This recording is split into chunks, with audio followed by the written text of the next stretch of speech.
নমস্কার বন্ধুরা, welcome to my channel pops magic. আজ বানাবো দারুণ মজার এবং সুপার টেস্টি একটা কাবাব, যেটা খাওয়ার জন্য আপনাকে আর রেস্টুরেন্টে যেতে হবে না। বানাবো চিকেন পেশোয়ারি কাবাব। বানানো যতটা সহজ, খেতে এবং দেখতে ঠিক ততটাই লোভনীয়।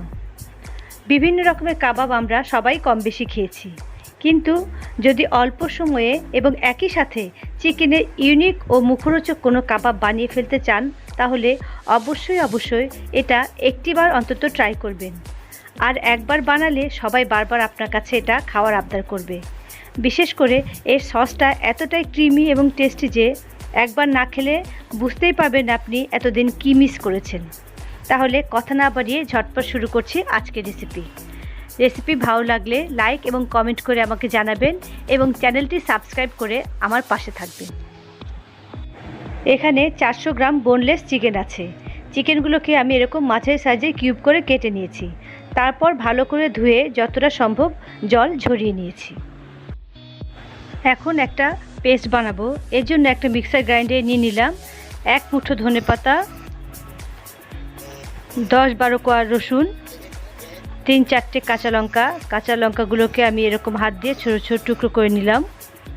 দিচ্ছি 10 থেকে 15টা কাজু বাদাম আর 5-6 চা চামচ টক দই। এবার খুব মিহি একটা পেস্ট বানাচ্ছি। এবারে সেই চিকেন কিউবগুলোর মধ্যে দিয়ে দিচ্ছি এই পেস্টটা। আরও দিচ্ছি 1 চা চামচ ধনের গুঁড়ো, 1 চা চামচ আদা বাটা, 1/2 চা চামচ গোলমরিচ গুঁড়ো, 1/2 চা চামচ চাট মশলা পাউডার, 1/2 চা চামচ গরম মশলার গুঁড়ো, 1/8 চা চামচ হলুদের গুঁড়ো আর 1/2 চা চামচ নুন। এবার একটা চামচ দিয়ে খুব ভালো করে আমি এগুলোকে মাখিয়ে নেব।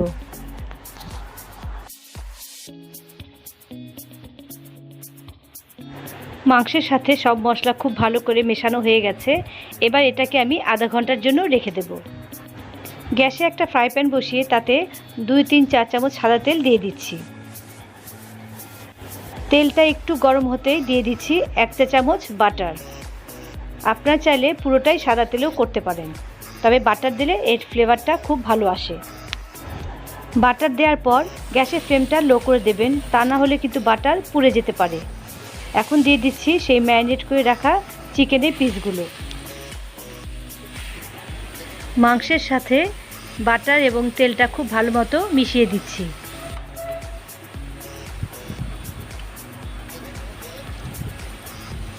এখন গ্যাসের ফ্লেম মিডিয়াম করে এটাকে আমি ঢাকা দিয়ে দেব, যাতে মাংসটা সেদ্ধ হয়ে যায়।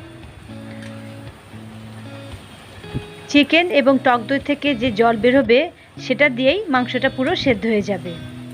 আর যেহেতু চিকেন ম্যারিনেট করা ছিল, এজন্য চিকেন সেদ্ধ হতে বেশি সময়ও নেবে না।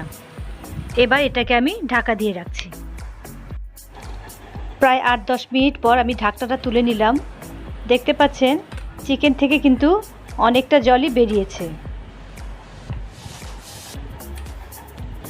এবং চিকেন খুব ভালো সেদ্ধ হয়ে গেছে।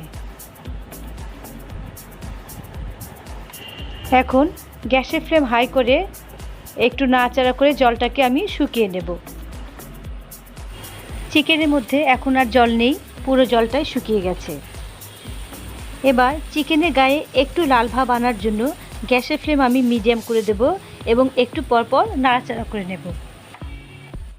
এখন দেখুন সমস্ত চিকেনের গায়ে কিন্তু হালকা একটা পোড়া ভাব এসেছে।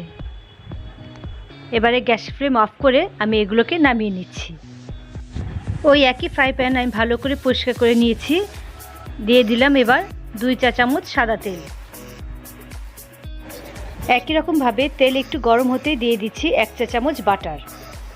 বাটার দেওয়ার পর গ্যাসের ফ্লেমটা লো করে দেবেন। দিচ্ছি উঁচু 3-4 চা চামচ মেয়োনিজ আর 1 কাপ ফ্রেশ ক্রিম। ফ্রেশ ক্রিমের বদলে আপনারা দুধের মালাইও ইউজ করতে পারেন, তবে ভালো করে সেটা ফেটিয়ে নেবেন। আর দিচ্ছি 1/2 চা চামচ চিনি।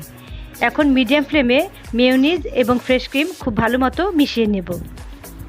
এই মেয়োনিজ এবং ফ্রেশ ক্রিমের কারণেই সসটা দেখতে এত ক্রিমি হয় এবং টেস্ট এত সুন্দর হয়। সব কিছু ভালো করে এখন মেশানো হয়ে গেছে। দিয়ে দিচ্ছি 2-3 ড্রপ ইয়েলো ফুড কালার। কালারটা দেবার চেষ্টা করবেন, কারণ পেশোয়ারি চিকেন কাবাবে কালার হালকা ইয়েলোইশ হয়। এবার ফুড কালারটা সব কিছুর সাথে আমি ভালো মতো মিশিয়ে দিচ্ছি। গ্যাসের ফ্লেমটা আমি এখন লো করে দিয়েছি। কালারটা সমানভাবে মিশিয়ে দেওয়ার পর এখন দিয়ে দিলাম 1/2 চা চামচ গরম মশলা গুঁড়ো। আবারও গরম মশলাটাকেও আমি ভালো করে মিশিয়ে দিচ্ছি।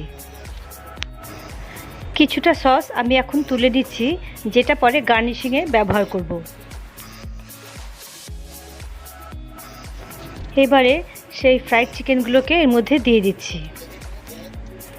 ভালো করে নাড়াচাড়া করে চিকেনগুলোকে আমি এই সসের সাথে কোট করে নেব। দেখেই কতটা লোভনীয় লাগছে। সাধারণত আমরা যে ধরনের কাবাব খাই তার থেকে এর স্বাদটা একটু আলাদা। এখন আমি গ্যাসের ফ্লেম অফ করে দিচ্ছি। তৈরি হয়ে গেছে চিকেন পেশোয়ারি কাবাব। এটা আপনারা স্টার্টার হিসেবেও খেতে পারেন, অথবা রুটি, নান, কুলচা, পরোটা সব কিছুর সাথেই খেতে ভালো লাগবে।